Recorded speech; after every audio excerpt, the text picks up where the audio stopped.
We certainly knew that this was a possibility, but it doesn't mean that you know, it's a day that, you know, we wanted to see this particular outcome. So, but I do think the jury had a difficult task, and I respect the work that they did in this case. There are a lot of very strong opinions on both sides of this case, and I think the fact that all of you are here covering this, you've seen it with respect to your web pages, with respect to your Facebook accounts, with respect to your Twitter feeds. There's a lot of strong opinions on both sides of this particular case, and this jury had to essentially put all of that aside and make a determination as to whether we were able to prove the case, and specifically the two homicide charges, by proof beyond a reasonable doubt. And while, again, we haven't had the opportunity to speak to the jury, my thought is that in all likelihood, there are members on that jury who believe that Brooke Richardson killed her child. But I also think that there were people on that jury who believed that, notwithstanding that fact, that we didn't have the evidence to prove it beyond a reasonable doubt because we could not present medical cause of death. And the unfortunate thing, in my opinion, for that is Brooke Richardson created the situation that prevented us from being able to conduct an autopsy on that baby girl and to present to the jury medical cause of death, and deprived us of the opportunity to do that. And in a sense, as a prosecutor, in some ways, it feels like that she's been rewarded in a sense for that. But nonetheless, I do understand why this is a difficult task for a jury, even for those people who are out there in the community who are absolutely convinced, as am I, that she caused the death of this child. I also understand why the jury came back with the verdict they did. And I think, not having spoken to the jury as of yet, I think it's probably largely attributable to that particular issue. So that's the statement I have at this point in time. I'm happy to open up to any questions that we have. Hold on, Anjanette first. Did the victors think that she was overcharged from the get-go? Your response to that? No, if you believe that, and I think if you look at the closing argument today, in terms of that last few minutes before the birth, the fact that she was motivated, as her physician said, to keep that quiet till the end. If you believe that her intent at that point in time was to keep this quiet because she never wanted that baby to live, then the charge is purposeful killing.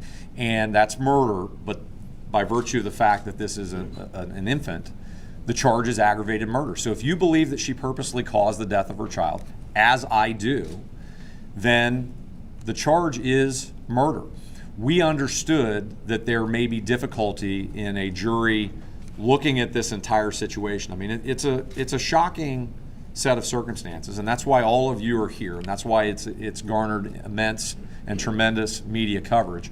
It's a shocking set of circumstances, and people don't think that somebody like that would be capable of doing something like this. And we understood that when we presented the case to the grand jury, which is the very reason why we backed up the aggravated murder charge with the involuntary manslaughter charge. In the event there were jurors who could not bring themselves to believe, if you will, that she was capable of causing the death of the child, the fact that she has this baby and, if you believe her account, it's in distress, not getting any type of medical treatment for the child at that point in time, if you believe that that is what happened here, then that's an involuntary manslaughter charge. So, in my opinion, no, it wasn't overcharged. I think it was properly charged, and I think if you watch the closing arguments today, you understood why we felt like that was an appropriate charge for the jury to consider. Mr. Fornshell, you stated publicly at that same press conference, you stated publicly that you had evidence to a degree of medical certainty that the bones were charged. We now know from this trial Right. that you didn't and you don't. Would you Right. like to use this opportunity to apologize to Skylar Richardson and her family? No, I'm not going to apologize because I didn't do anything wrong. You stated evidence that you didn't have. That's not true, ma'am. 2 years ago, You never ma'am. went public. You could have gone public. When you found out that that report was incorrect, after you had stated that you had evidence to a degree of medical certainty, why didn't you tell the public, I'm sorry, we were wrong? We were under a gag order, ma'am. And when the gag order was lifted, The gag order is still on appeal, ma'am. If you'll notice, neither the state of Ohio nor the Rickers, since the issuance of the gag order, have made any public statements in relation to anything in this case. Everything has been done through the filings. I reject the idea that somehow we did anything improper. As a matter of fact, ma'am, speaking publicly ma'am? about evidence, isn't that a possible violation of the Code of Professional Ethics? No, it's not. I think you should check. I'm well aware of the Code of Professional Ethics, ma'am. With respect to this particular case, what we did when we obtained that information, when we received that information, it was done by Dr. Murray, who was not somebody that was employed by our office. It was somebody that was employed by, I think, Mount St. Joseph University. They were retained by the Montgomery County Coroner's Office. The information that was relayed to us was that the bones had been charred, and that was what that statement was based on that particular date. But you Ma'am, made it stop. public. You Stop. did make it public. She Ma'am. did not. Ma'am, let me answer the question. We obtained that information, and in response to that, because I lacked confidence, because I had an expert witness who initially gave the state of Ohio an opinion that the bones had been charred, and subsequently recanted that testimony, the first thing that we did was we reviewed our docket to find out whether this expert had ever given any opinions in any other cases. And number two, we notified defense counsel. And we advised defense counsel 2 years ago that we were going to get an independent analysis of this, of the remains of this baby. And so the idea somehow that we committed some type of ethical violation when we relied on evidence that was presented to us at the time, and when we got information that was inconsistent with that, we not only checked to make sure that it didn't affect any of our other cases, we notified defense counsel promptly within a week or so of getting this information, and we retained another expert to get an opinion on whether it was accurate. Do you have any physical evidence at all? Any physical evidence, any independent evidence other than Skylar's word?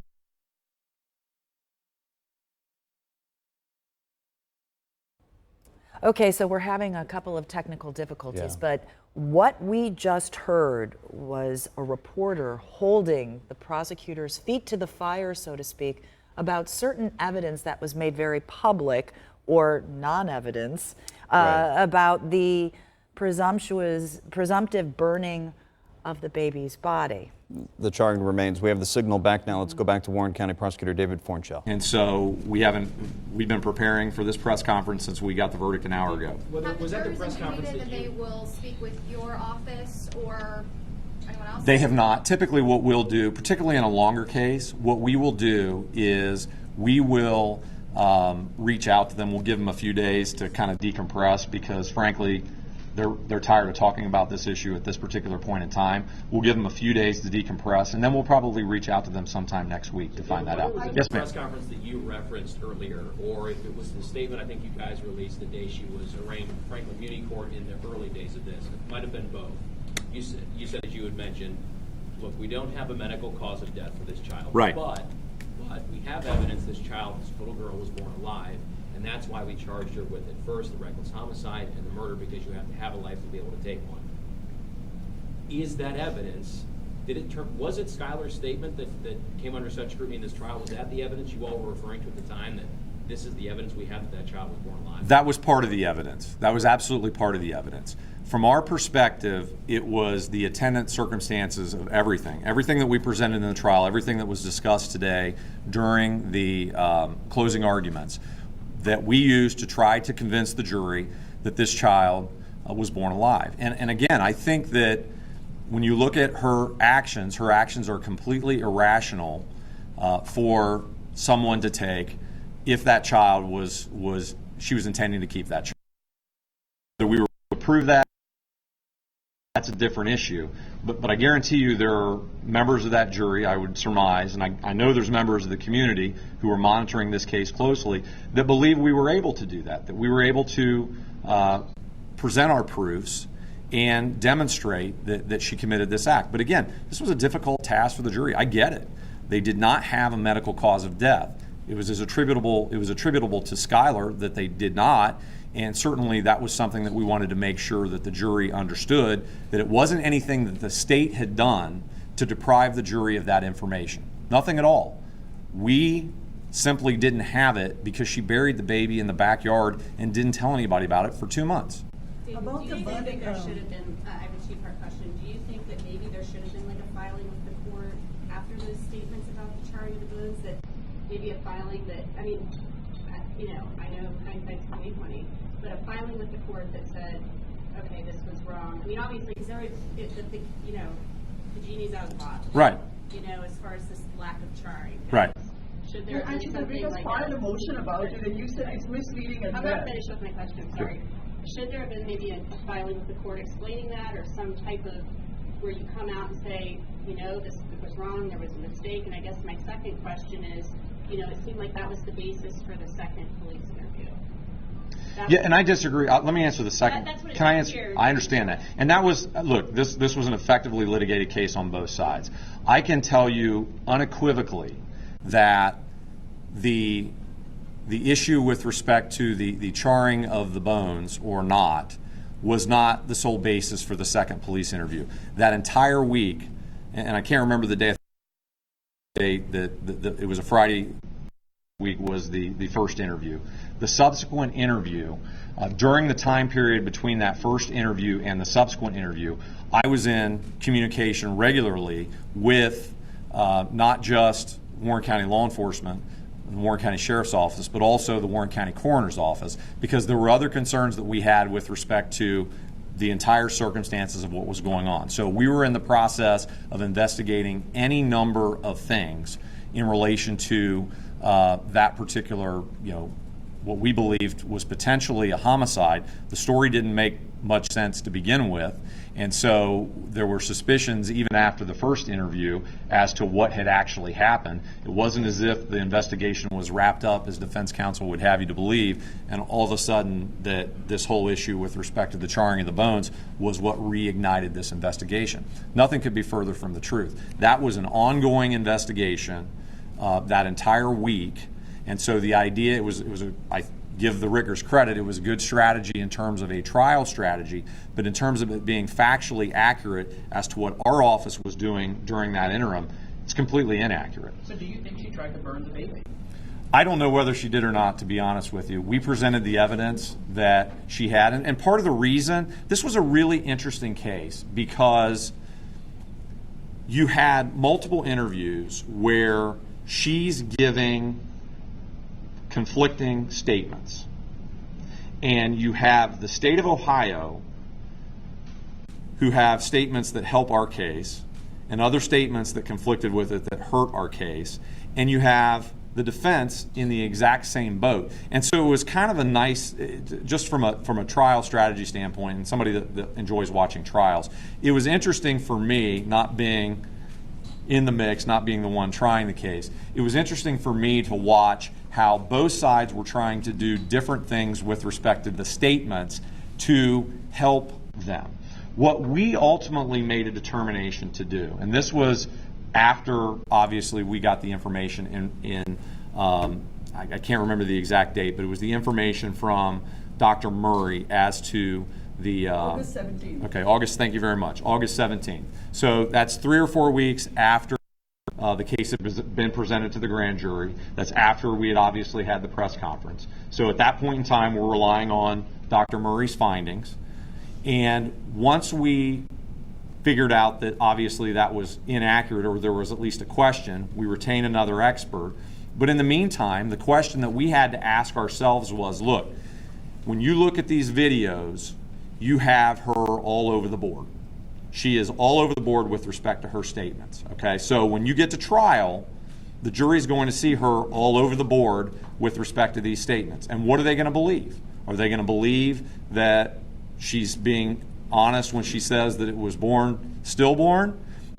Are they going to believe that she's being honest when she says it was moving or gurgling? What are they going to believe? And as a prosecutor, you're not sure what a jury is going to believe. And so you have to discount that and look at the rest of your case and say, okay, setting that aside, and I think that was evident in our closing arguments today, which is she makes all kinds of conflicting statements in these interviews. Setting that aside, look at everything else that she did. And do you believe that she committed this act? We went through with Dr. Bassman yesterday, and I thought this was particularly effective for those of you that are able to see the cross-examination in relation to the issue of neonaticide. Okay, neonaticide, as everybody now is researching it, hands within the first 24 hours. There are like 15 criteria for neonaticide, and Brooke Richardson meets 15 out of the 15 criteria. When you're reading the studies on neonaticide, when you read those studies, you would literally think that somebody was just writing about this particular case. And so when we're looking at the case, what we did when we got that report and realized that there were issues with respect to the issue of burning. Was she telling the truth? Was she not telling the truth? Who are you going to believe? We recognize there's issues there. We then analyzed the case at that point as to whether we felt like this was a good case, and we did, in terms of whether we believe that she caused the death of her child. Okay, so you Yes, said, ma'am. In a motion, You're getting awful close. Okay, so You're in their camera zone. Sorry, in a motion filed by the Ridges, they Right. did complain about the fact that you said burning and that affects everything, and that's why they want to change the venue. And when you responded, you said the defendant's assertion is misleading at best. Correct. And I will use the defendant's own words against her. Right. But at that time, you knew that Dr. Murray was wrong, and you knew that Dr. Latham was wrong. No, And Dr. Latham was absolutely correct. She said there is no burning, and furthermore, there's no trauma to the bones. I agree with that. Dr. Latham was absolutely But correct. in court, we had the prosecutors say that we can't say the outside the baby was born. Correct. And that's correct. That's correct. But there was nothing to indicate. Well, that- you had Ms. Richardson's statements. You absolutely did. When you're what you're talking about in terms of the motion, well, that's an argument that you can make. That's an argument for trial. What you're talking about is an argument for trial. I'm not going to get into, well, the defense argued this at trial, so you should have never done this. Every case I have, the defense argues something at trial. What you're specifically talking about, and what that quote saying misleading at best, it was a misrepresentation. The way that, and I apologize because I don't have that motion in front of me, but I do remember the quote that you're talking about. Right. And when I said it was misleading at best, it was the specific quote that they were attributing Right. to Dr. Murray, which was not correct, and it was misleading at best. In my opinion, it was a misleading at best, if not outright incorrect, recitation of what Dr. Murray had said. But you So took obviously the you face Yes, of ma'am. press conference off. You got a conviction, but it's not the convictions, plural, you probably wanted and were after in this case. Correct. Emotionally, is it embarrassing? Is it frustrating? Does it just come to territory that you don't get 100% conviction rate? What is this like for you to not have this case have the outcome that Yeah. your office formally charged more than 2 years ago? You know, I think it's, certainly you have disappointment. Anytime you work hard for something and you believe in something, and we do. I mean, I understand why the jury did what they did. I get it. But I do believe that she killed her child. As I sit here today, I believe it. I understand there are proof issues. I understand that we had all these other things that we were going to have to do in order to prove this. But nonetheless, we knew it was going to be difficult. One thing that you'll learn about our office is that just because something's difficult, just because there's a potential that we may not win a case, doesn't mean that we're not going to try. And the alternative in this particular case is the evidence that we had in relation to her actions before, during, and after the birth, the fact that she meets 15 out of the 15 criteria of neonaticide, to just walk away and say, you know what, we're just not going to try. That's not who we are. That's not what we feel like our obligation is. And I think that, certainly this is a case that's engendered a lot of emotion in the community on both sides of it. but I think this was a case that absolutely deserved to be tried. That baby deserved for us to go in there and fight and present the evidence and have a jury make a determination. And I am absolutely 100% comfortable with our decision in that regard. David, talking about the baby, Yes, there's ma'am. another family involved here. Absolutely. Johnson's family. Absolutely. I was behind them when the verdict was read. They were extremely emotional. Have you had a chance to talk to them after the verdict or interact with them? If you kind of shed some light on how they're feeling right now? Yeah, and we have sentencing tomorrow, and I don't want to speak. I always try to avoid speaking for families because I want to make sure they have the opportunity to speak for themselves. But in terms of their reaction, I think there was an understanding, because this was something that we had talked about for 2 years. I think for them, there was an understanding of why the jury verdict came back the way it did. But there was a disappointment, and this is just, I'm trying to not put words in their mouth. This is my observation. I think there was a disappointment by them because they felt like, and I feel the same way, they felt like the sole reason that the jury came in the way that it did was because of the medical evidence, and she's the reason that we didn't have the medical evidence, and therefore, in a sense, she essentially was able to accomplish what she set out to accomplish, which was to bury the remnants of this baby and not face significant consequences, just the lesser abuse of a corpse. Mr. Fornshell, a lot of us have heard from people in the community, some who believe that this young lady should have been convicted, but they are concerned in regard to the police lying to the parents, saying, your daughter doesn't need a police officer. What would you say to the citizens in this community who are now really concerned that their family could have something like this happen and possibly be wrongfully accused because of it? Well, I think your question is somewhat leading in terms of its conclusions. I disagree. I'm asking you a straightforward question. What would you say to parents who are concerned about the police lying to the parents? Well, I will tell you that there are a variety of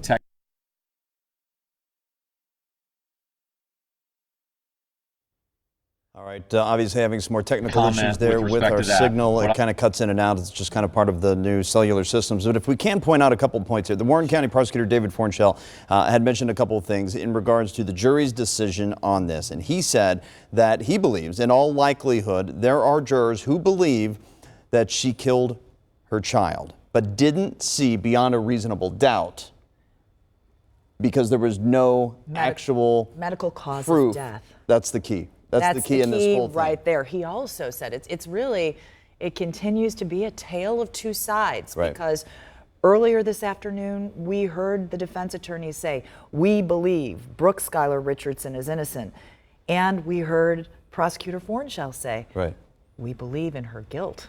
So they're and the feed is back. The feed is back. We're going to go back to that. But he also said that Brooke Richardson prevented them from being able to figure out the cause of death. So he is putting a lot of blame and pointing fingers as to on her, why the prosecution failed to get their case and get those guilty verdicts in those 3 counts. Again, murder, aggravated manslaughter, and child endangerment, all not guilty.